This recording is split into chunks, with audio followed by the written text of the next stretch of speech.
توفيقه وامتنانه وأشهد أن لا إله إلا الله وحده لا شريك له تعظيما لشأنه وأشهد أن محمدا عبده ورسوله الداعي إلى رضوانه. Rahimani wa rahimakumullah jami'an, Bapak yang saya cintai, jamaah Masjid Ar-Riyadh. Dalam kesempatan kali ini kita ingin melanjutkan materi pembahasan kitab yang ditulis oleh Ibnu Qayyim rahimahullah dalam Zadul Ma'ad fi Hadi Khairil Ibad, atau dalam kitabnya yang terpisah, kitab At-Tibbun Nabawi. Kesempatan kali ini kita akan membahas yaitu nutrisi hati. Ya. Banyak kaum muslimin mungkin yang mengalami kesedihan baik di musim wabah. Di antara mereka sedih karena penghasilan mereka, karena mereka di PHK. Ada di antara mereka yang sedih karena ketakutan di musim wabah dari penularan. Ada di antara mereka sedih karena masalah yang ada di rumah mereka, atau tetangga mereka, atau kantor mereka. Maka sengaja kami ambil materi ini untuk menghibur hati kita, untuk memberikan nutrisi bagi hati kita. Sudah kita bahas sebelumnya bahwasanya terapi yang diajarkan Nabi SAW untuk mengatasi sedih, ada terapi ma'nawi, ada terapi hissi. Terapi ma'nawi sudah kita sampaikan sebelumnya dari hadis riwayat Imam Muslim. Di antaranya terapi ma'nawi adalah terapi yang bisa dipegang. Contohnya adalah talbinah. At-talbinatu mujammatun lil fuadi tudhibu li ba'dil huzni, kata Rasulullah. Talbinah adalah untuk membuat refresh jantung kita, untuk menyegarkan hati kita, itu dengan talbinah, makanan, dan menghilangkan sebagian rasa sedih. Ya. Ini talbinah termasuk terapi sedih yang bisa disentuh, bisa dirasakan, bisa dimakan, yaitu talbinah. Apa itu talbinah? Talbinah yaitu tepung gandum. Ya, tepung gandum yang kata Al-Hafidz Ibnu Hajar, dia dicampur dengan air.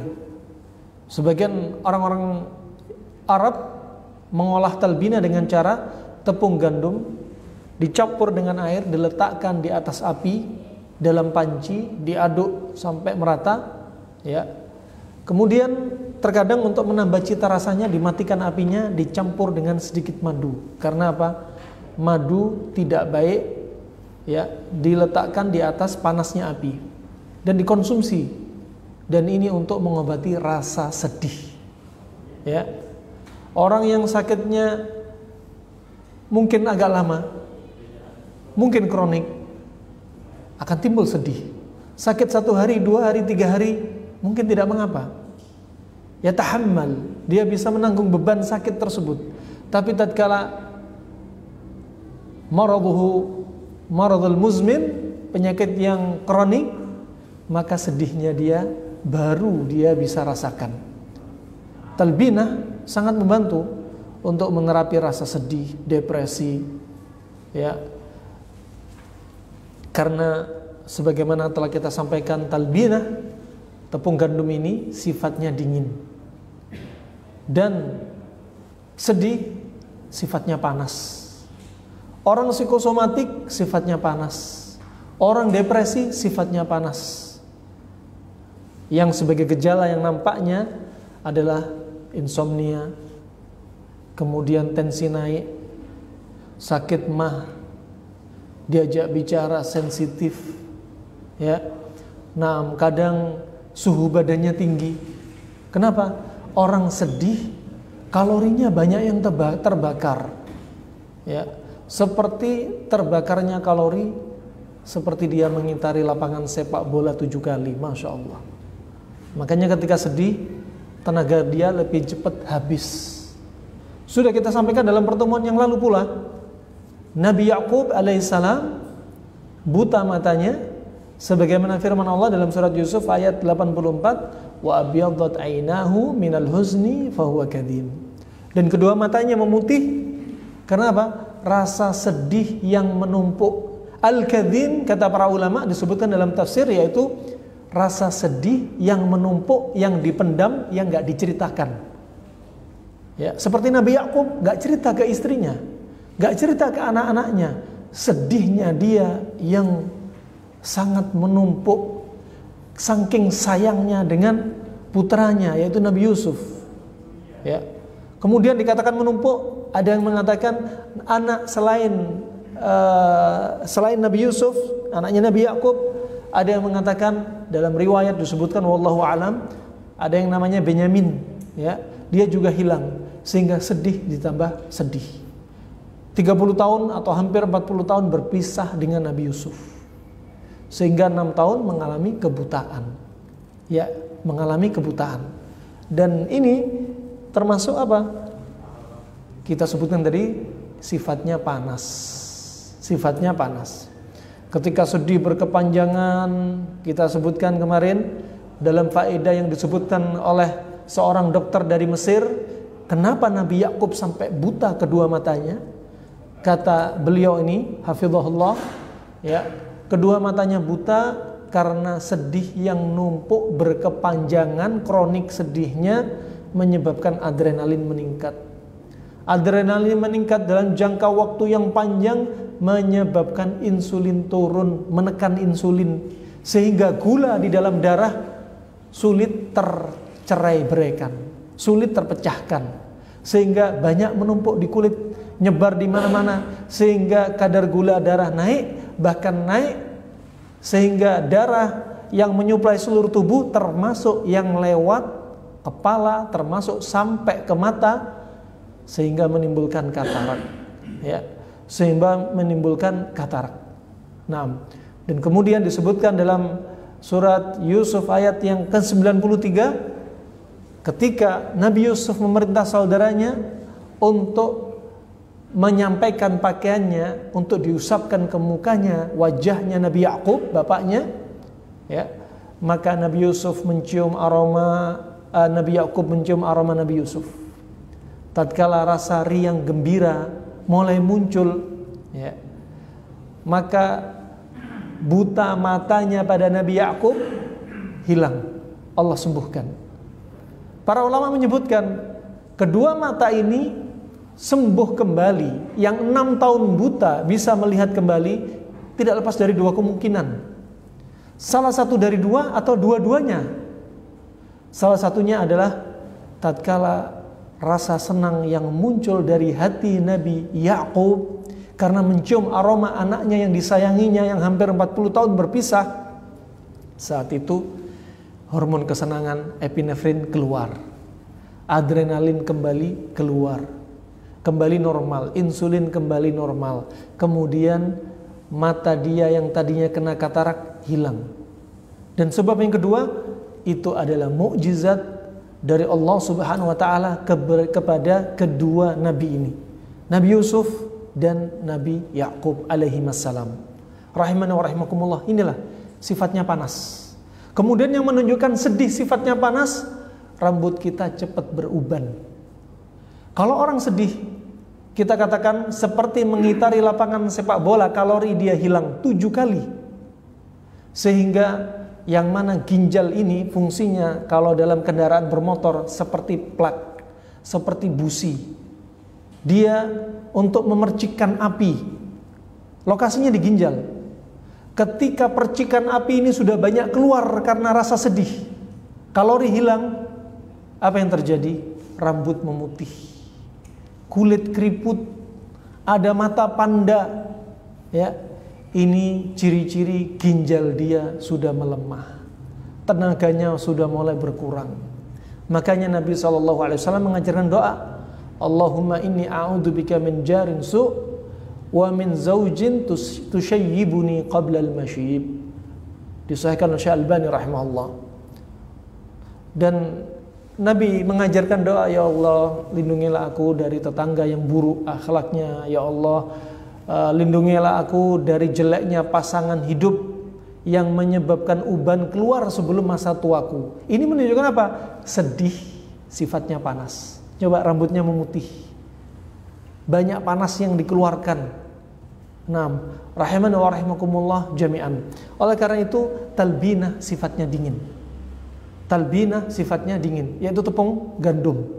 Tepung gandum, kadang di toko herbal sudah disiap saji, dijadikan instan, sudah dinamakan resmi ya talbinah. Ya. Ini oleh-oleh atau hadiah terbaik untuk apa? Orang yang sedih di antara kita, untuk orang yang sakit di antara kita. Kemudian rahimani wa rahimakumullah, juga talbinah tepung gandum ini sangat banyak manfaatnya. Sudah kita bahas pula, tepung gandum ini bagus untuk orang kolesterol. Karena kolesterol sifatnya panas dan tepung gandum sifatnya dingin. Ya, tanpa kita harus mengetahui komposisi gandum, kita bisa menyimpulkan gandum sangat bagus untuk kolesterol.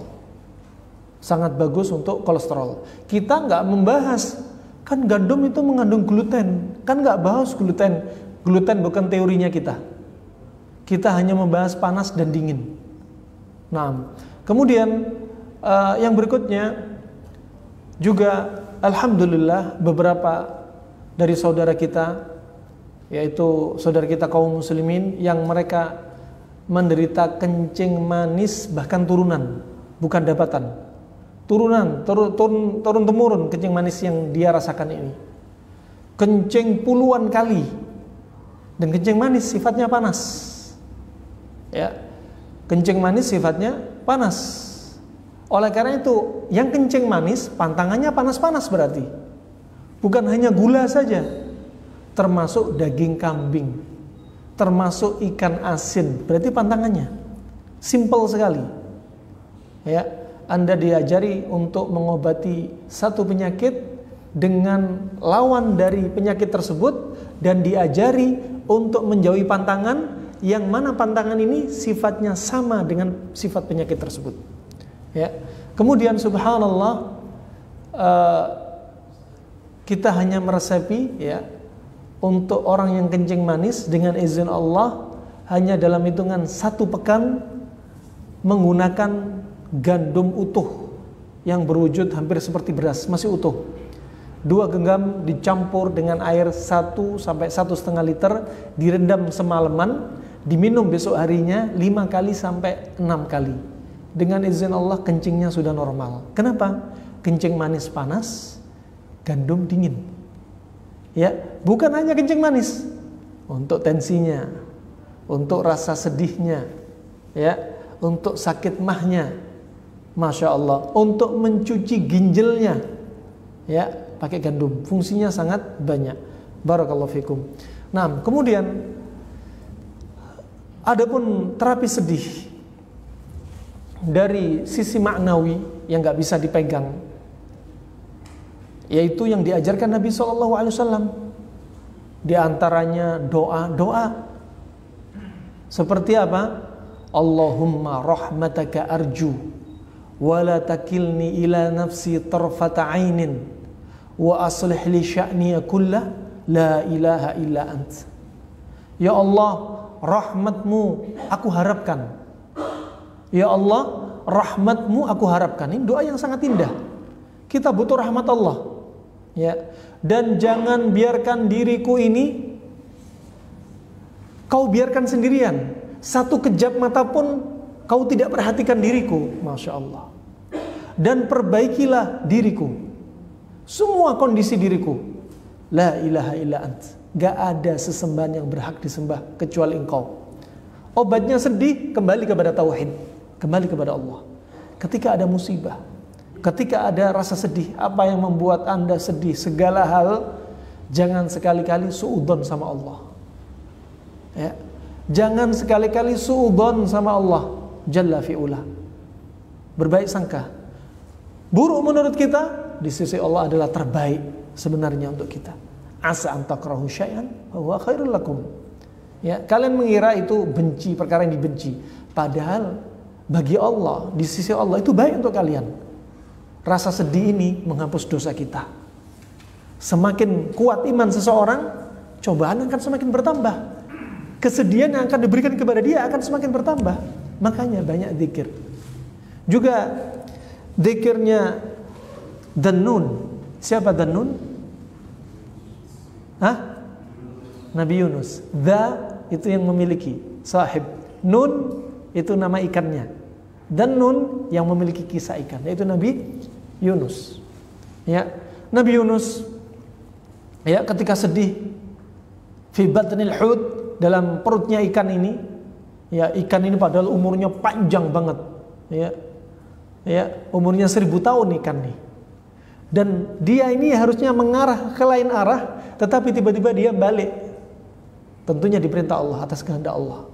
Ya, untuk menelan Nabi Yunus.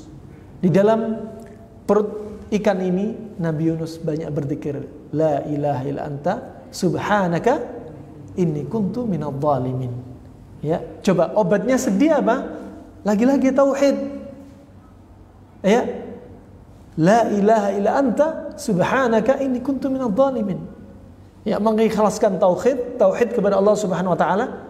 Enggak ada sembahan yang berhak disembah kecuali Allah Subhanahu wa taala. La ilaha illa anta subhanaka inni kuntu minadh dhalimin, dan mengaku bahwasanya kita ini adalah orang-orang yang zalim. Orang-orang yang zalim. Dan masih banyak doa-doa yang lainnya.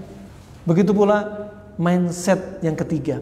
Obat yang ketiga, mindset kita perlu diatur. Orang ketika dapat musibah, mencela takdir bukan obat, bahkan dosa bagi dia, dan dosa-dosa dia gak jadi dihapus. Makanya solusi ketika mendapat musibah gak ada kecuali sabar. Karena kalau kita sabar, dosa kita dihapus. Kalau kita gak sabar, kita malah dosa. Nah, makanya wajib hukumnya sabar. Sebagaimana kita ulang-ulang, ketika mendapat musibah, manusia dibagi menjadi 4. Sakhat, ketika dapat musibah dia marah. Kedua, sabir, dia sabar. Yang ketiga, radhi, dia ridha dengan musibah tersebut. Yang keempat, syakir, bersyukur ketika mendapat musibah. Masya Allah, ini derajat yang paling tinggi. Nah, demikian rahmani wa rahimakumullah. Apa-apa yang kita miliki dari dunia, anak, dari istri, dari sahabat, dari perbendaharaan yang kita punya, itu semua adalah barang pinjaman Allah. Namanya Allah yang memiliki. Ada saatnya yang memiliki ini punya hak untuk mengambil kembali. Kalau ternyata barang pinjaman ini diambil oleh Allah, maka jangan mencela, karena itu miliknya Allah Subhanahu wa taala. Ini mindset perlu kita atur. Ya, mindset kita atur. Ketika musibah, banyak korban dari kerabat, dari saudara, dari teman. Sudah saatnya kita kembalikan kepada Allah Subhanahu wa taala. Virus milik Allah. Terapisnya, dokternya milik Allah. Yang sakit juga milik Allah. Kita juga milik Allah Subhanahu wa taala. Maka kita kembalikan kepada Allah Subhanahu wa taala. Tawakal kepada Allah, bukan tawakal kepada dokter, bukan tawakal kepada herbalis. Wa tawakkal 'alal hayy alladzi la yamut. Dan bertawakallah kepada yang maha hidup, gak pernah mati selamanya, yaitu Allah Subhanahu wa taala. Covid akan mati, segera diangkat. Ya, manusia dari dokternya, pengobatnya, herbalisnya, semua akan mati. Maka bertawakal kepada Allah. Dokternya, obatnya, herbalnya, itu semua hanya sebab saja. Gak boleh kita mengatakan saya sembuh dari Covid karena Allah dan karena vaksin, karena dokter. Gak boleh. Kalimat "dan" itu bisa terjerumus dalam syirik lafzi, syirik pelafatan. Allah jangan diimbangkan. Saya sembuh karena Allah dan karena fulan, karena Allah dan karena herbal ini, nggak boleh. Ya, 6. Lafaz ini bisa menjatuhkan kita dalam syirik lafzi. Mending dikatakan karena Allah, summa, kemudian karena obat ini, kemudian karena dokter. Yaitu kemudiannya ini apa? Sebab. Ya. Yang demikian tidak mengapa. Dan yang paling sempurna, saya sembuh hanya karena Allah semata. Itu kalimat yang menunjukkan tauhid khalis. Karena Allah Subhanahu wa taala semata. Rahimana wa rahimakumullah jami'an. Ada hal-hal yang membuat roh kita itu sedih, jiwa kita sedih. Ada hal-hal yang membuat roh kita itu riang gembira, senang selalu. Ya, yang membuat sedih, ya, yang membuat riang gembira diantaranya apa? Sudah kita sebutkan, ya, murojaah, melihat hijau-hijauan, membuat riang gembira. Sekali-kali goes di hutan UI, ada danau, ya, bikin apa? Fresh, hati kita riang. Sampai salah satu sahabat Nabi, ketika dia hendak berjihad, dia mampir bersama sahabat yang lainnya, melihat tanah yang hijau, subur. Apa kata dia? Senang lihat pemandangan itu. Apa kata dia? Saya berangan-angan agar saya diwafatkan Allah di tanah ini. Dan ketika perang, Allah takdirkan, Allah kabulkan angan-angan dia, dia meninggal di tempat yang hijau. Masya Allah, tempat yang menyenangkan. Ya, kalau lagi ada masalah rumah tangga, ya, kalau namanya istri tengkar, kalau istri teriak, jangan dibalas teriak. Ya, laki-laki harus lebih sabar dari wanita. Ya, maka jangan dilawan. Sudah tinggalin aja, ya, gak usah dibalas. Ini yang ngomong juga kadang berat, ya. Makanya untuk kita latihan jiwa semua, kadang perlu kita tinggal sebentar biar dingin, ya. Kita cari hawa segar, ya, cari hijau-hijauan. Itu penting, rahimani wa rahimakumullah jami'an. Nah, kemudian juga melihat apa? Air yang mengalir. Air mengalir plus suaranya. Itu termasuk terapi hati. Ya. Di rumah dibikin pancoran suara air, itu termasuk terapi hati. Ya, terapi hati untuk merefreshkan apa? Jiwa kita. Kemudian melihat siapa? Melihat al-mahbub, melihat orang yang dicintai. Ingat kalimatnya al-mahbub, bukan al-mahbubah. Al-mahbubah dibagi menjadi dua, cinta karena syahwat atau cinta karena syariat.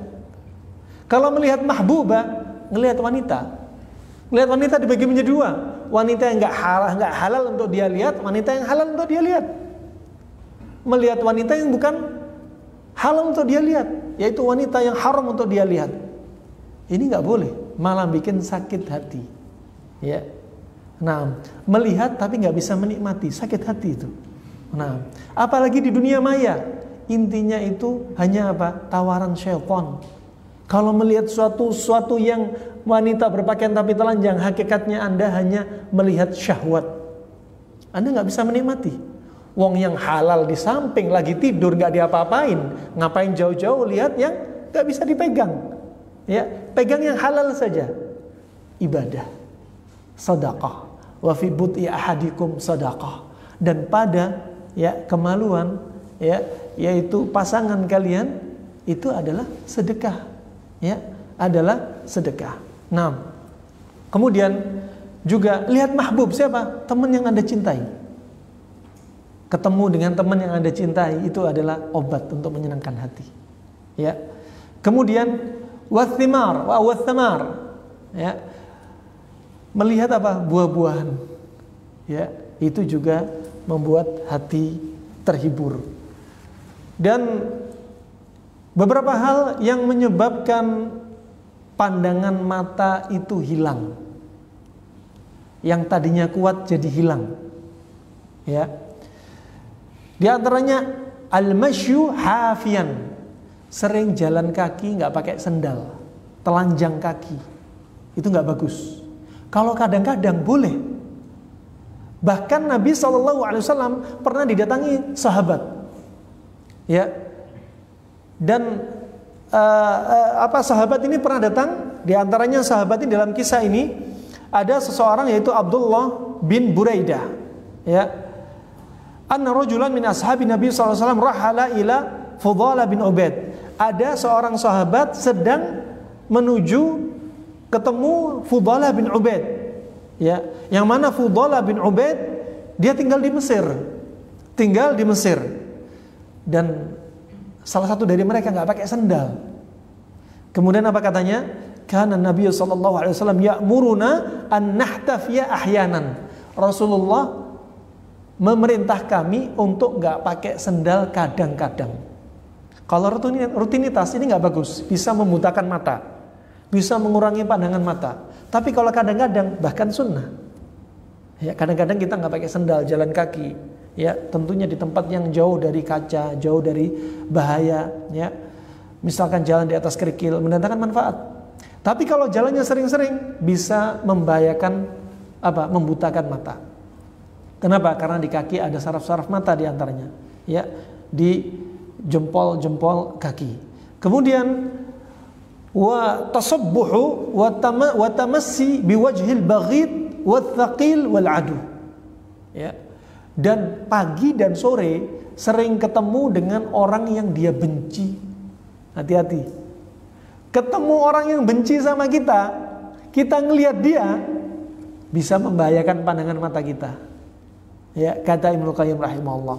Kemudian apa? Wa kathratul buka, banyak nangis. Nangis sah, rahmah dari Allah Subhanahu wa taala.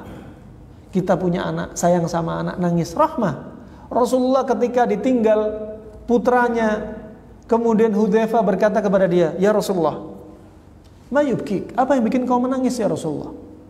Rasulullah berkata kepada Hudzaifah, "Ya Hudzaifah, innahu rahmah." Nangis itu adalah rahmat, kasih sayang. Jadi boleh.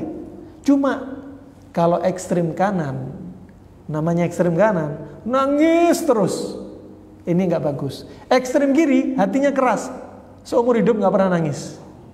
Ya, hati-hati kalau Anda sholat baca Al-Quran nggak pernah nangis, kita nggak pernah nangis, hati-hati. Itu indikator hati kita sedang keras. Ya, apa sebabnya orang jarang menangis? Di antaranya adalah sering ghibah dan namimah, sering mengadu domba, sering membicarakan kejelekan saudara kita. Kemudian sibuk dengan tahdzir, sibuk dengan urusan tahdzir-tahdziran. Ya, tahdzir sesuai dengan dosisnya, nggak boleh ekstrem kanan. Tahdzir terus ngomongnya. Ekstrem kiri, alergi dengan tahdzir. Di tengah-tengah. Kalau ekstrem kanan akhirnya bikin orang hatinya keras. Sebagaimana kata Syekh Khudair. Ya. Limada katsiru minan nas al-yawm qalilu minal buka. Kenapa orang pada hari ini jarang menangis? Apa jawab beliau? Likathratihim litawassu'ihim fil jarh wa ta'dil. Karena mereka sibuk dengan urusan tahdzir-tahdziran. Naam. Kemudian sering mendengar musik bikin hati keras. Perbuatan maksiat sering bikin hati keras. Hubbud dunya bikin hati keras. Ya, rahimani wa rahimakumullah, ini. Ya, perlu kita koreksi. Seorang mukmin kalau mendengar ayat-ayat Allah, ujilat qulubuhum, hati mereka bergetar. Bikin nangis. Ya, bikin nangis. Wa kathratun nadhar fi khattid daqiq. Ya, juga kata Ibnu Qayyim, hati-hati. Kalau nulis tulisan jangan terlalu kecil. Tulisan terlalu kecil itu memaksa pandangan mata kita untuk melakukan akomodasi. Lama-lama karena diforsir melihat tulisan kecil, lama-lama bisa sampai minus atau yang lainnya plus. Ya. Akhirnya sampai nggak bisa ngelihat. Nah, kemudian yang berikutnya, ada hal-hal yang membuat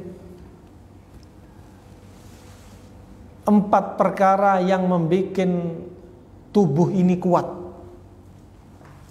Di antaranya adalah menggunakan atau mengenakan pakaian thawbun na'im, pakaian yang enak dipakai.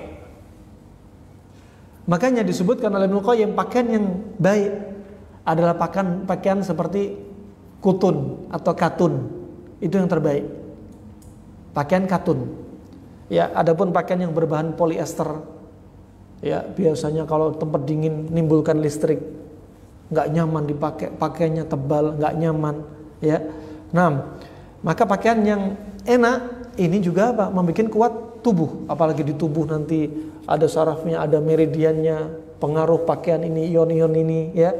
Kemudian wadukhulul hammam al-mu'tadil, masuk kamar mandi dalam keadaan apa? Al-mu'tadil, nggak terlalu kenyang. Masuk kamar mandi dalam keadaan kenyang, ini nggak direkomendasi oleh kedokteran Arab klasik. Kemudian wa aklu ta'am al-hulu wad dasam. Kemudian makan makanan yang rasanya manis dan lemak. Dasam itu seperti gaji, lemak. Minyak samin, ya. Itu menguatkan tubuh. Ya, menguatkan tubuh. Wa syammu ar-rawa'ih at-thayyibah, dan mencium aroma yang wangi, yang enak. Makanya Nabi bersabda, ahabbu ilayya an-nisa wat-thib. Yang paling kusuka adalah wanita dan wangi-wangian. Nabi mencintai wanita. Nabi menyukai wangi-wangian, baik berupa minyak wangi, baik berupa bukhur, asap yang dibakar, asap, ya, berupa kayu mengobati penyakit. Nah, barakallahu fikum. Wa arabatun tuyabbisu al-wajh. Baik, adzan dulu, kita lanjutkan insyaallah.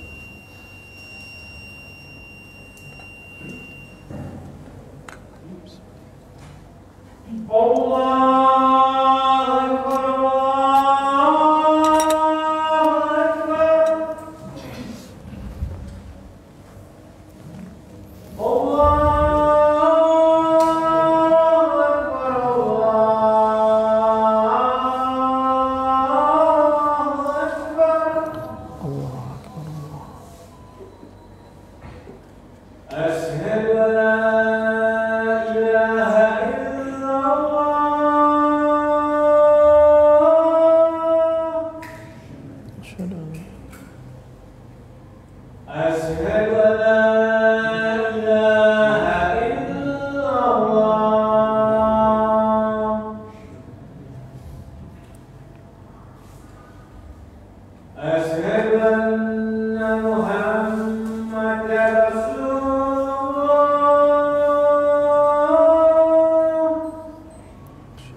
Berikutnya, 4 hal yang menyebabkan wajah itu kusam, wajah itu kering, ya. Di antaranya yang menyebabkan air wajah atau bahjah, yang menunjukkan wajah riang berseri itu hilang, yang menunjukkan cahaya di wajah itu hilang, ada juga 4 perkara juga. 1 adalah al-kadzib, suka bohong, suka dusta. Ini membuat wajah, cahaya wajah itu hilang. Kemudian juga al-waqahah. Al-waqahah yaitu qillatu haya, sedikit rasa malu. Ya, rasa malunya sedikit. Kenapa? Karena al-haya syu'batun minal iman. Al-haya minal iman. Rasa malu itu sebagian dari iman, cabang dari keimanan. Kalau sudah nggak punya rasa malu, wah ini bukan berarti nggak punya iman. Bukan berarti imannya sudah sirna. bukan berarti sudah keluar dari Islam, bukan. Ya. Tapi ini di antara ciri-ciri apa? Akan hilangnya cahaya dari wajah dia. Oleh karena itu, malu itu perkara yang baik. Kecuali malu dalam menuntut ilmu. Ini nggak boleh, dilarang. Malu dalam menuntut ilmu dilarang. Kemudian di antaranya juga kathratus su'al an ghairi ilm. Banyak tanya yang nggak ada faedahnya. Ustadz, saya tanya, padahal pertanyaan itu pertama ngetes. Ima ingin menjatuhkan ustadznya, atau pertanyaan itu pertanyaan yang kosong, nggak ada faedahnya. Padahal nggak ada kejadian seperti itu dan nggak akan terjadi hal seperti itu. Ya, ini pertanyaan an ghairi ilm. Ya, nggak ada faedahnya. Juga kathratul fujur, yaitu seringnya dia berbuat maksiat, akan menghilangkan cahaya dia. Karena apa? Al-ma'asi baridul kufur. Perbuatan maksiat itu adalah perantara dari perbuatan kekufuran. Buat maksiat, maksiatnya kemudian apa? Yurithu ma'siyah ba'daha, melahirkan maksiat setelahnya bercabang terus sampai akhirnya gak tersisa keimanan dia. Kemudian yang berikutnya, arba'atun tuzidu fi ma'il wajhi wa bahjatih. 4 hal yang menambah apa? Menambah air di wajah. Menambah yaitu seri-serinya wajah seseorang. Ya, untuk tetap berseri. 4 hal, di antaranya apa? Al-muru'ah, jaga wibawa. Ya, jaga wibawa. Jaga wibawa bukan berarti jaim-jaiman. Jaga wibawa misalkan kalau ada hal yang merupakan aib. Karena beda. Seperti di masa lalu para ulama hadis termasuk bukan muru'ah, keluar dari muru'ah kalau mereka apa? Seperti makan-makan di pinggir jalan. Di zaman ulama masa lalu ada yang sampai menyebabkan makan di pinggir jalan, menyebabkan apa? Hadisnya nggak diterima. Lah kalau kita makan di pinggir jalan nggak ada yang keterima semua hadisnya kita semua ini. Biasa makan di pinggir jalan. Urufnya orang Arab di masa lalu demikian. Betul-betul jaga muru'ah. Wibawanya dijaga. Ya. Gengsi-gengsian umat di masa lalu adalah apa? Banyak-banyakan ilmu, banyak-banyakan hadis, tapi bukan untuk riya. Ngumpulin hadis. Ya, itu hobi mereka di masa lalu. Naam. Maka adapun di masa sekarang katakan khawarim anil muru'ah, termasuk yang keluar dari muru'ah, di zaman kita sekarang urufnya, adatnya beda seperti di masa lalu. Di masing-masing negeri juga beda. Negeri kita dan negeri Arab beda. Ya. Kalau sekiranya di negeri kita sudah ma'ruf hal ini mengurangi muru'ah, maka ya jangan dilakukan. Seperti tertawa terbahak-bahak. Udah jangan dilakukan. Nah, ini apa? Yang disebutkan Ibnu Qayyim rahimahullah, yaitu apa? Menjaga wibawa itu menambah apa? Al-bahjah, seri-serinya wajah. Ya. Karena apa? Orang yang menjaga wibawa artinya lebih dekat kepada apa? Adab Islam, syariat, ya, akhlak yang baik. Nah, seperti banyak guyon itu mengurangi muru'ah. Kita jangan banyak guyon. Ya, sebagaimana hadis Nabi SAW, la tuktsirud dhahik. Ya, jangan banyak tertawa. Li'annahu yumitul qalb. Karena yang demikian itu li'annahu tumitul qalb. Karena banyak ketawa itu membuat hati itu mati. Ya, jangan banyak tertawa. Ini termasuk apa? Jaga muru'ah. Ya, artinya apa? Jangan melanggar syariat. Nah, contohnya demikian. Kemudian al-wafa. Al-wafa seperti apa? Seperti menepati janji. Ya, menepati janji sehingga apa? Orang senang sama dia. Orang senang sama dia. Kemudian al-karam, mulia. Mulia. Ya. Terkadang untuk melihat sahabat itu baik apa enggak. Untuk pengen tahu kita punya teman ini teman baik apa enggak. Baru ketahuan ketika safar. Ketika diajak safar, bagaimana dia? Dia ternyata mulia. Antum ditraktir terus. diservis, antum dilayani, antum dijaga sama dia. Nah, itu baru ketahuan ini teman betul-betul baik. Ya. Kalau teman hanya kumpul sebentar, kita nggak bisa, belum tahu dia baik atau nggak baik 100%. Ya. Ketika safar baru kita tahu akhlaknya dia bagaimana, ibadahnya dia bagaimana. Nah, kemudian yang berikutnya at-taqwa, ketakwaan. Karena ketakwaan itu juga akan menambah cahaya di wajah, air di wajah, kata istilahnya Ibnu Qayyim rahimahullah. Nah, termasuk di antaranya juga selain 4 ini juga apa? Menuntut ilmu. Ya, menuntut ilmu. Sebagaimana hadis Nabi SAW. Karena apa? Menuntut ilmu ini termasuk apa? Ketakwaan kepada Allah. Ketakwaan kepada Allah. Maka menuntut ilmu masuk dalam apa? Min dimni at-taqwa. Termasuk dalam bagian ketakwaan. Makanya Nabi bersabda, "Naddarallahu mar'an sami'a maqalati fawa'aha thumma adda ila man lam yasma'ha." Kata Nabi SAW, Allah akan cerahkan wajahnya seseorang. Akan Allah cerahkan wajahnya. Allah tambah cahayanya, airnya di wajah.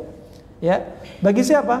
Orang yang mendengar hadisku, kata Rasulullah, kemudian mencatatnya, kemudian menyampaikan kepada orang yang belum mendengarnya. Ya. Kemudian yang berikutnya, wa arba'atun tajlibu al-baghdha wal maqt. Ada 4 perkara yang mendatangkan kebencian. Al-maqt itu asyadul bughd. Al-maqt itu lebih dahsyat dari al-bughd. Al-bughd itu benci. Al-maqt di atasnya benci. Ya. Lebih parah lagi. 4 hal ini akan mendatangkan kebencian. Ya. Kepada siapa? Orang-orang di luar kita. Kalau kita punya 4 hal ini, orang akan benci sama kita. Bahkan apa? Ditinggalkan. Apa diantaranya? Al-kibr. Ya, sombong. Kalau kita sombong akan menyebabkan orang benci sama kita. Apa itu sombong? Batarul haq wa ghamtun nas. Menolak al-haq dan merendahkan manusia. Ya. Di antara contohnya, ada teman kita nasihatin kita. Kita nggak nerima nasihat dia, padahal dia sudah sebutkan qala Allah, qala Rasulullah, tapi kita gengsi untuk nerima nasihat. Ini alamat dia akan benci sama kita. Kita akan ditinggalkan dia. Ya, apa? Al-kibr. Juga ghamtun nas, suka ngentengkan saudaranya. Ada saudaranya, ini penuntut ilmu baru hijrah, dientengin. Anak kemarin sore. Nah, ini kita orang sudah lama. Atau dia mengira, dia merasa dia penuntut ilmu. Orang-orang selain dia, orang-orang awam selain dia, orang-orang yang artinya dia gak lebih baik daripada kita. Dia merasa dirinya lebih baik. Ini termasuk apa? Al-kibr. Bisa jadi orang awam, ya, terkadang dia muwafaq. Allah berikan dia taufik dalam amalan, walaupun dia gak tahu dalil. Orang awam sholat malam, Masya Allah jam 2 malam. Ya, kadang para penuntut ilmu sholat malam 5 menit sebelum adzan baru sholat malam. Nah, demikian gak bisa kita merasa diri kita wah, ini namanya waham kebesaran, gangguan jiwa nih. Al-kibr ini gangguan jiwa. Nah, batarul haq wa ghamtun nas. Ya. Nah, kemudian yang berikutnya al-hasad. Al-hasad, penyakit hasad atau iri. Ya. Yang dimaukan di sini yaitu penyakit iri dalam urusan dunia. Kalau iri urusan akhirat itu terpuji. Ya.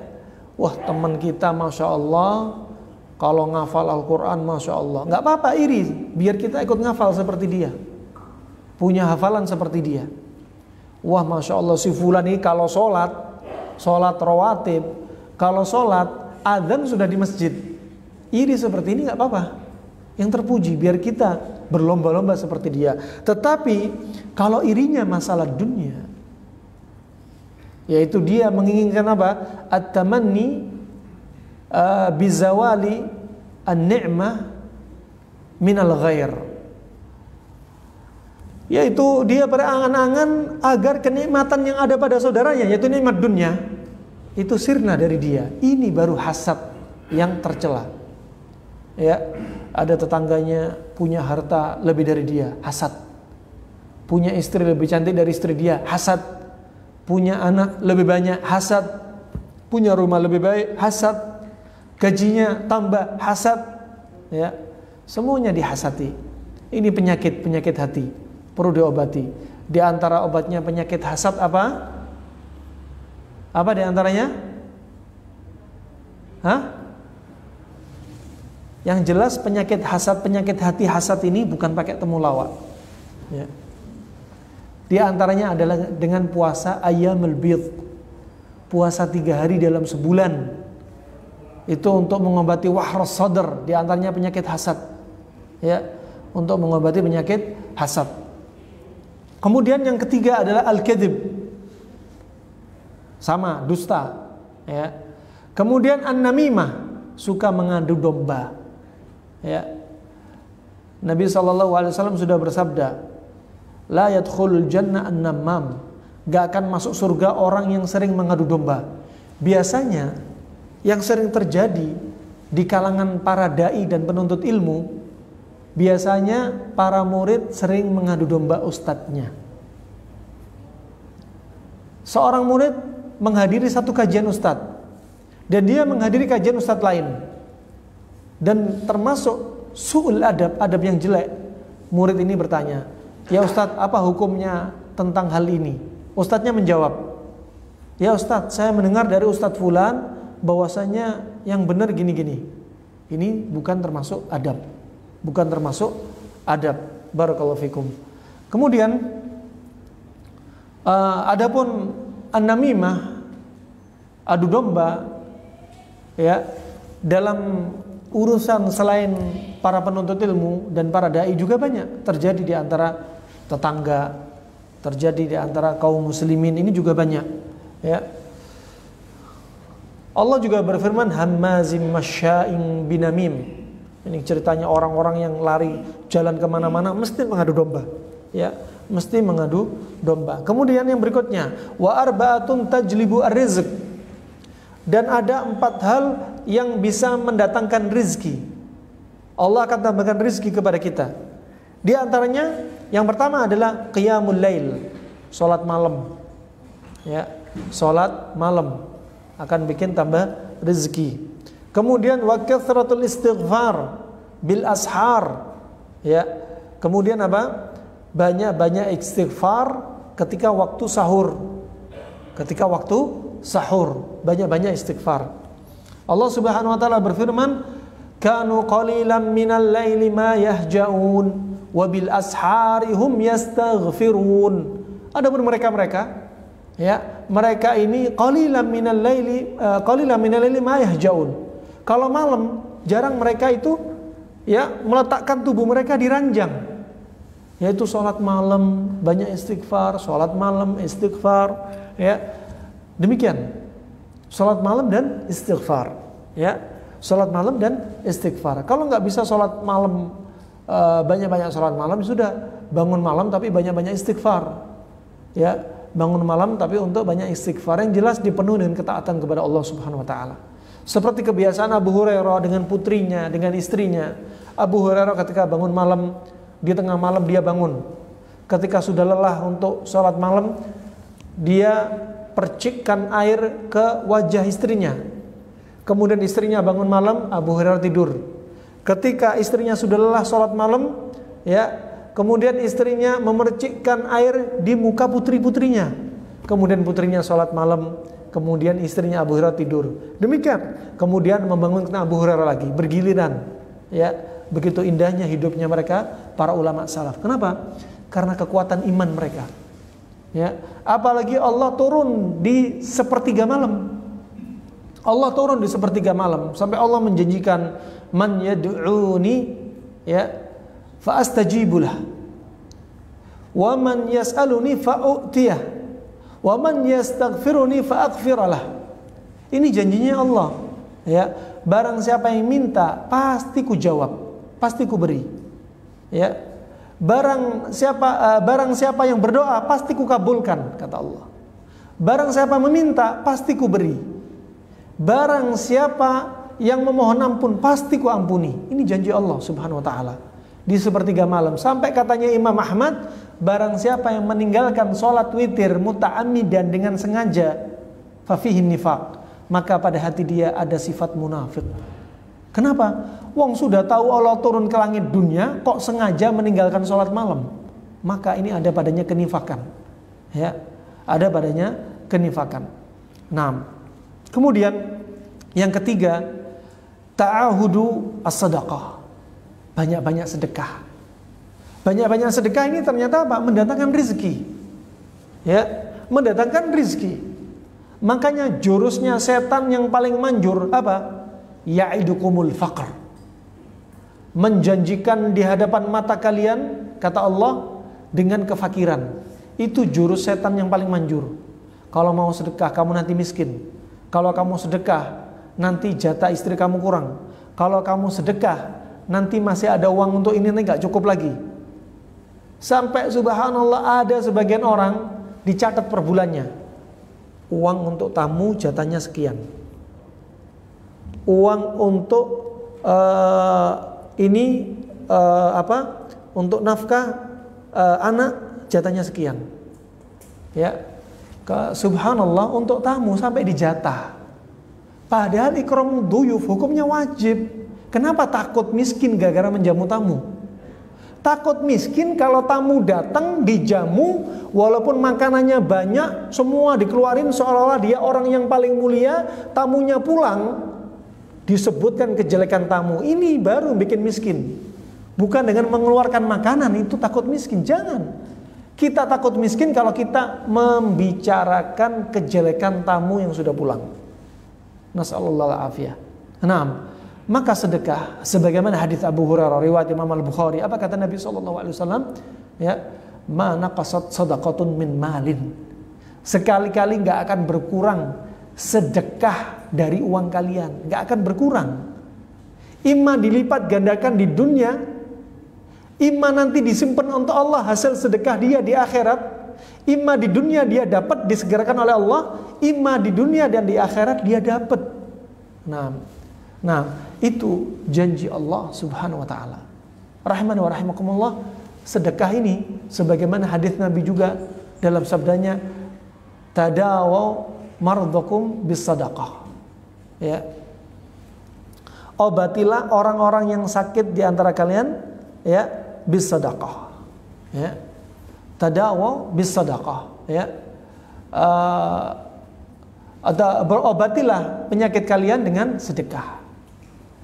Ya, ternyata sedekah juga obat. Ya, kita nggak boleh terlalu banyak mengandalkan obat yang kita minum. Terapis yang ngobatin kita, dokter yang ngobatin kita, jangan terlalu diandalkan. Pertama hati kita harus bergantung kepada Allah. Kemudian apa? Banyak takwa. Sedekah ini ternyata juga obat. Sudah kita sebutkan dalam banyak kisah orang yang sedekah penyakitnya sembuh. Ya, seperti apa? Ya, kisah wanita yang di Saudi ya, yang kena kanker stadium 4. Ya, kemudian dia mendapati wanita yaitu TKI yang datang ke juragannya ini selama sebulan. Juragannya curiga. Selama sebulan kalau TKI ini, ibu-ibu ART ini ke kamar mandi selalu waktunya lama, hampir setengah jam. Wajar kalau bikin pemilik rumah ini curiga. Kemudian ditanya, kenapa kamu melakukan demikian? Dia baru cerita, baru 1 bulan yang lalu saya melahirkan. Jadi air susu melimpah. Kalau melimpah, payudara bengkak permisi. Dan kemudian sakit sehingga perlu saya buang di kamar mandi. Sampai akhirnya pemilik rumah ini sedih dan menangis. Terharu dengan kisahnya ibu ART dari TKI ini. Kemudian dia menginfakkan. Ya, apa bedanya infak sama sedekah? Kalau infak lebih ke arah uang. Kalau sedekah umum, bisa uang, bisa barang. Ya, akhirnya dia menginfakkan harta dia, apa katanya? Sudah, kamu pulang selama 2 tahun, 2 tahun kamu janji kembali. Saya gaji kamu selama 2 tahun. Saya gaji kamu selama 2 tahun, tapi kamu pulang. Tiket pulang pergi dijamin, plus gaji selama 2 tahun dibayar, padahal tidak kerja, padahal pulang ke Indonesia. Kalau gajinya katakan 1.500 real sampai 2.000 real per bulan, katakan 2.000. 2.000 dikali 12 berapa? Berapa? 24. 24 dikali 2? 48. Berarti berapa tadi? 48. 2.000 dikali berapa jadinya? Jadinya berapa tadi? 2 kali 12, 24. Kasih nolnya 2. 48 berarti 4.500. 4.800 dikali 4.000 rupiah. Berapa jadinya? Katakan 200 juta, 300 juta. Subhanallah, ketika ART ini, ibu TK ini balik ke tuan rumahnya ya di Arab Saudi, dalam keadaan dia mendapati kankernya sudah sembuh, padahal dokternya sudah angkat tangan. Ditanyai berobat apa? Gak berobat apa-apa, cuma gara-gara infak saya ke kamu Allah sembuhkan saya. Subhanallah. Nah, demikian rahimakumullah ya. Dawa mardakum bisadaqah, obati penyakit kalian dengan sedekah. Ya. Kemudian wa dzikru awalin nahar wa akhirih, zikir pagi petang. Zikir pagi petang juga mendatangkan rezeki, masya Allah. Nah, banyak sekali dari kaum muslimin yang melelehkan zikir pagi dan petang. Kemudian wa arba'atun tamna'ur rizq, 4 hal yang mencegah kita dari apa? Datangnya rizki kepada kita, melimpahnya rizki kepada kita. Seperti apa? Naumus subhah, tidur di waktu subuh. Ya, gak ada dalilnya dari Nabi, cuma datang dari para ulama salaf. Seperti Imam Syafi'i. Imam Syafi'i menjadikan tidur menjadi diantaranya apa? Istilah apa? Qailulah, hailulah, ailulah. Kalau tidur pagi dinamakan apa kata Imam Syafi'i? Hailulah. Kenapa dinamakan hailulah? Li'annahu yahillu ankar rizq, karena akan menyebabkan rizki pergi dari kamu. Harusnya pagi hari dia kerja nyari rizki, ternyata tidur terus di pagi hari. Nah, kalau istilahnya Ibnu Qayyim, tidur dibagi menjadi 3. Humkun, hurkun, wa khulqun. Sudah kita lalui. Ya, semoga antum ingat. Ya, tidur di pagi hari dinamakan Ibnu Qayyim apa? Hurkun. Kenapa hurkun? Karena tidur ini menyebabkan apa? Rezeki itu terbakar. Kalau tidur di siang hari, qailulah, dinamakan Ibnu Qayyim dengan khulqun, yaitu tidurnya akhlaknya Nabi. Kalau tidur sore hari kata Imam Syafi'i, ailulah. Kenapa ailulah? Li'annahu ya'illu anka al-jasad, karena akan bikin penyakit pada tubuh kamu. Kalau kata Ibnu Qayyim, tidur di sore hari menyebabkan apa? Humkun, kedunguan pada otak. Jadi jangan sering tidur sore hari dan tidur waktu subuh. Nah, kemudian waqillatus shalah, salatnya sedikit. Ya, ini sudah salatnya sedikit. Ya, salatnya cepat-cepat. Ya, kemudian salatnya tidak khusyuk. Nah, ini diantara sebab terhalangnya pintu rezeki. Kemudian apa? Al-kasal, malas. Makanya Nabi SAW mengajarkan diantaranya zikir-zikir yang kita baca, ya, untuk apa? Kita nggak jadi orang malas. Di antara penyebab malas, ya, sebagaimana hadis Nabi SAW, bahwasanya setan ketika seseorang pergi ke ranjangnya, setan mengikat 3 ikatan. Kalau 3 ikatan ini nggak lepas, maka apa? Dia bangun paginya dalam keadaan apa? Dalam keadaan jiwanya apa? Khabith. Fa asbaha khabithan kaslana. Maka kalau dia nggak menjalankan, ketika malam dia nggak wudu, nggak sholat malam, ya, kemudian nggak baca doa bangun tidur, maka pagi harinya dia akan bangun dalam keadaan jiwanya buruk, dalam keadaan dia malas. Ya. Nah, kemudian wa arba'atun tadurru bil fahm wad dhihn, dan 4 hal yang membahayakan pemahaman dan pikiran. Ya, membahayakan pemahaman dan pikiran. Yang pertama kata Ibnu Qayyim rahimahullah, idmanu aqlil hamid wal fawakih. membahayakan pikiran, membahayakan pemahaman, membahayakan hafalan. Hati-hati kalau kita punya anak ditaruh di kelas tahfidz. Hati-hati, ini perlu. Anak kita punya anak yang masih belia, masih bagus sekali untuk belajar, umur-umur emas, ya. Katakan umur-umur 7 tahun, ya. Yang bagus-bagusnya kita menanamkan mereka pendidikan tarbiyah, ya. Di antaranya apa? Idmanu aqlil hamid wal fawakih. Hati-hati, sering dia candu dengan makanan atau ketagihan dengan makanan yang rasanya masem atau kecut. Kenapa? Itu mengurangi hafalan. Mengurangi hafalan. Ya. Mengurangi hafalan. Ya, makan makanan yang masam dan buah-buah yang masam. Makanya Syekh Muqbil rahimahullah enggak suka makan apel. Enggak suka makan apel. Beliau enggak suka. Ya. Beliau lebih senang yang manis-manis. Kata Syekh Muqbil rahimahullah, makanan-makanan yang menyebabkan hafalan tambah atau menguatkan hafalan, diantaranya apa? Jahe, madu, kemudian laban, luban. Luban itu getah pohon, salah satu getah pohon. Kemudian kalau di tempat kita pegagan. Kemudian ginkgo biloba, termasuk propolis. Itu menambah hafalan. Kemudian juga kismis untuk menambah hafalan. Yang mengurangi hafalan, makan makanan yang masam. Makan makanan yang masam. Kemudian yang berikutnya, yang kedua, an-naumu 'alal qafa. Tidur dalam keadaan terlentang. Karena akan menekan apa? Otak kecil. Ya, tidur dalam keadaan terlentang. Ini tidak dianjurkan. Ya. Kemudian walham wal gham, sedih dan gundah gulana, itu membahayakan pikiran dan hafalan. Ya, pikiran dan hafalan. Pernah kisah seorang ulama, istrinya ini ingin ngetes, sudah kita sampaikan sebelumnya. Istrinya ingin nyoba suaminya. Istrinya nyoba bertengkar dengan suaminya.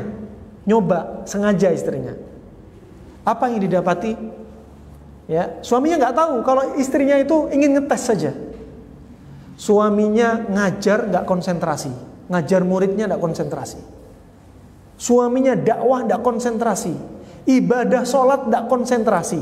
Ternyata pengaruh istri sangat besar. Ya, pengaruh istri sangat besar. Rasa sedih dalam rumah tangga membahayakan suami. Ibadah suami. Kalau ibadahnya suami kacau, ibadah kacau. Mencari nafkah nggak semangat gara-gara masalah rumah tangga. Akhirnya apa? Gara-gara perbuatan istri sendiri, rezeki juga bisa berkurang, ngefek ke dalam rumah tangga. Makanya kalau suami istri seperti tim dalam ibadah, ya, akan menambah rezeki, akan menambah rezeki. Juga diantaranya mengurangi hafalan apa? Perbuatan maksiat. Ya, ada teman kita cerita, kata siapa maksiat mengurangi hafalan? Buktinya hafalan saya tidak kurang-kurang, kata dia. Bukan karena sombong. Apa kata dia? Karena saya nggak punya hafalan, kata dia. Nah, gimana mau kurang? Nggak punya hafalan, kata. Kemudian yang berikutnya, wa arba'atun tazidu fil fahm. Ya, 4 hal yang menambah pemahaman dan daya konsentrasi. Di antaranya faraghul qalb, kosongnya hati dari apa? Dari masalah, dari sibuk dunia. Ya, dari sibuk dunia, dari masalah, dari perkara yang menyibukkan. Makanya nasihat para ulama, manfaatkan umur kamu sebelum kamu menikah. Kenapa? Kalau sudah menikah akan sibuk mencari nafkah. Ya, ketika sebelum menikah dia sibuk dengan ilmu. Tapi kalau sudah menikah banyak beban. Masalah rumah tangga, suami istri. Kemudian cari nafkah, ngurusi anaknya, mungkin ada anaknya yang sakit. Semoga Allah sembuhkan semua anak-anak yang sakit. Ya, nah, akhirnya banyak kesibukan. Ya, kemudian yang berikutnya yang kedua, qillatut tamalli minat ta'am wasyarab. Ya, kemudian yang berikutnya untuk menambah pemahaman apa? Sedikit makan dan minum. Perut ini jangan dipenuhi dengan makanan dan minuman. Ya, Perut ini jangan dipenuhi makanan dan minuman. Ya, kenapa? Orang banyak makan, pemahamannya justru berkurang. Kenapa berkurang? Karena pembuluh darah konsentrasi ke alat pencernaan. Yang harusnya juga pembuluh darah ini lari memasok darahnya ke otak untuk pemikiran, ternyata karena perutnya gendut, sibuk ke liver, sibuk ke usus, sibuk ke lambung, sibuk ke limpa, memasok darah untuk memproses pencernaan, sehingga jatahnya otak jadi berkurang. Ya. Kemudian juga disebutkan Ibnu Qayyim dalam pembahasan yang lainnya, orang yang sibuk menggedekan otot, olahraga gym. Saya katakan gym itu enggak haram, enggak makruh, sah saja, silahkan. Ini cuma Ibnu Qayyim menasihati orang yang nafsu membesarkan otot, pembuluh darah sibuk untuk lari ke otot, sehingga ke otak berkurang. Sehingga apa? Pemahaman berkurang dan daya hafal berkurang. Orang yang badannya keker, hafalannya rata-rata lemah. Nah, ini disebutkan Ibnu Qayyim rahimahullah. Wa husnu tadbiril ghidha bil asya al hulwa wad dasimah. Juga penting untuk mencari, menghayati nutrisi-nutrisi yang ada rasa manisnya dan yang berlemak. Itu juga bagus. Makanya lemak nggak selamanya buruk. Ya, lemak nggak selamanya buruk. Wa ikhrajul fadhalat al muthqilah lil badan. Dan apa? Yang keempat, mengeluarkan sisa-sisa makanan yang harus diekskresi, yang kalau nggak diekskresi bikin tubuh itu berat. Itu penting. Ya, makanya input sama output harus imbang. Yang masuk sama yang keluar harus imbang. Kalau nggak apa? Pengaruh kepada otak. Ya, juga pengaruh kepada otak. Kemudian yang berikutnya kata Ibnu Qayyim rahimahullah, wa mimma yadurru bil aql. Dan ada hal-hal yang membahayakan akal. Pertama, idmanu aklil basal, ketagihan makan bawang. Banyak makan bawang membahayakan akal. Kemudian wal baqilla, baqilla seperti kacang-kacangan, seperti buncis. Ya. Ya, Mr. Bean gitu. Bin, buncis, baqilla. Kemudian zaitun, zaitun juga jangan terlalu banyak. Ya. Badinjan, terong jangan terlalu banyak. Ya. Kemudian kathratul jima, jima juga jangan terlalu banyak. Ya. Sehari sampai pernah kita dapati teman saya datang,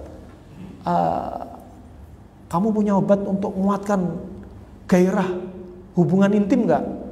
Ada apa dengan kamu? Kamu punya ejakulasi dini, kamu impoten? Enggak Abdurrahman, istriku sehari minta 8 kali. Nah, ini istrinya yang minta 8 kali. Nah, untung suaminya orang Arab. Kalau suaminya orang dari Asia, lain cerita. Ya, makanya orang Arab ini Masya Allah memang kromosomnya kuat-kuat. Mereka terkenal dengan syuja'ah, keberanian mereka. Fisiknya juga. Perlombaan mereka zaman dahulu di antara lomba, ini sumur, satu orang berdiri di depan sumur. Sumurnya bukan sumur kecil, sumurnya diameternya 5 meter. Kalau didorong ya jatuh. Ini saking kuatnya, didorong 10 orang, gak gerak. Wah, ini lomba kekuatan mereka. Sampai di antaranya disebutkan ada sahabat yang badannya besar. Kalau dia naik kuda, kakinya sampai nempel ke tanah. Ketika mau perang sama orang musyrik, ta'al sini, maju dulu. Dilepas celananya, diganti pakai yang lain. Celanaku pakai dulu, kamu pakai. Celananya dipakai, masuk sampai nutup kepalanya. Sudah nggak usah perang sama saya. Nah, ini apa? Menunjukkan kekuatan mereka. Sampai di internasional, kalau ada perlombaan kuda, lomba kuda, kalau kuda dites ada kromosom dari Arab, keturunan Arab, dilarang kuda ikut pacuan karena terkenal dengan kuatnya. Nah, sudah ma'ruf. Nah, kemudian yang berikutnya, jadi jima kalau normal, artinya nggak terlalu berlebihan. Ekstrem kanan, jima ekstrem kanan, prostat bisa bengkak. Jima ekstrem kiri, 6 bulan 1 bulan, 6 bulan 1 tahun nggak pernah jima, prostat juga bisa bengkak. Ya, jarang dipakai bengkak, dipakai terus bengkak. Makanya dipakai pada posisinya. Ya, normal saja. 1 pekan berhubungan intim 3 kali, kata para dokter, mengurangi faktor resiko penyakit jantung. Ya. Nah, kalau berlebihan ekstrem kanan, sama sekali ekstrem kiri. Nah, kemudian di antaranya al-wahda, ay tawahhud. Orang yang sering merenung sendirian, menyendiri, ada masalah, dia introvert, diam terus. Ya. Kemudian wal afkar, banyak mikir, banyak ngalamun. Ya. Nah, ini enggak bagus untuk akal. Wasukru, ya. Wasukru yaitu orang kecanduan khamr, mabuk. Wa kathratud dhahik, banyak ketawa, juga ngerusak akal. Wal gham, rasa sedih juga ngerusak akal. Nah, insyaallah sampai di sini bisa kita sampaikan, harap dimaklumi. Pertanyaan nggak saya jawab karena kalau di atas jam 8 akan dapat sanksi. Maka kita cukupkan sampai di sini.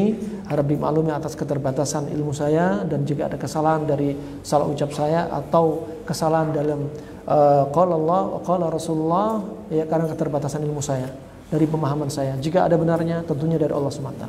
Wabillahi taufiq wal hidayah. Subhanakallahumma wa bihamdik asyhadu an la ilaha illa anta astaghfiruka wa atubu ilaik. Wassalamualaikum warahmatullahi wabarakatuh.